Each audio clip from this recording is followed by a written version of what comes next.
एका छोट्या झोपडीत जन्मलेला मुलगा. त्याच्या घरात 2 वेळचं जेवणही ठरलेलं नव्हतं. ज्याच्याकडे चप्पल सुद्धा नव्हती, पण डोळ्यात सगळ्यात मोठी स्वप्ने होती.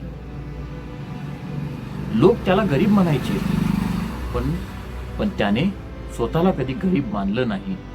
कारण त्याला माहित होतं, गरीब घरात जन्म घेणं चूक नाही, पण तिथेच मरायचं ठरवणं ही सगळ्यात मोठी चूक आहे.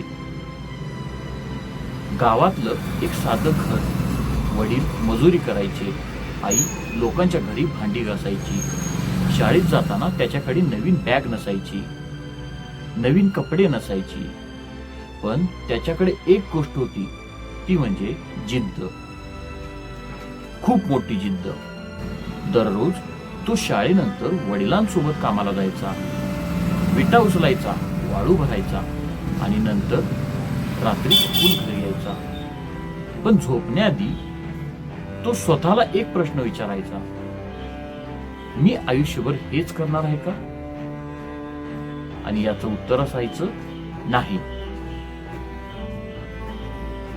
एक दिवस कामावर त्याने एका मोठ्या गाडीतून उतरलेला एक माणूस पाहिला.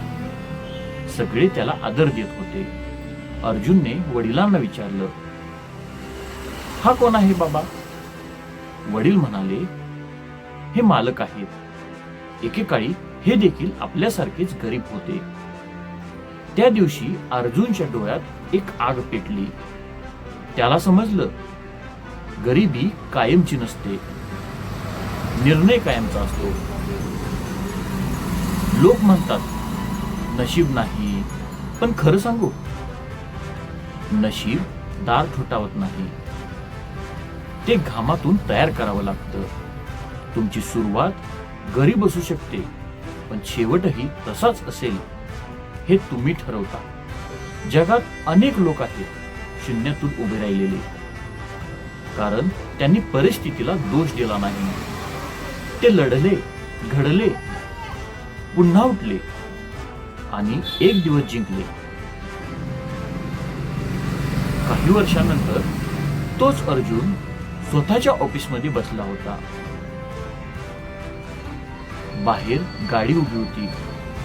आईच्या डोळ्यात पाणी होतं, वडिलांच्या चेहऱ्यावर अभिमान होता आणि अर्जुन शांतपणे बसला होता.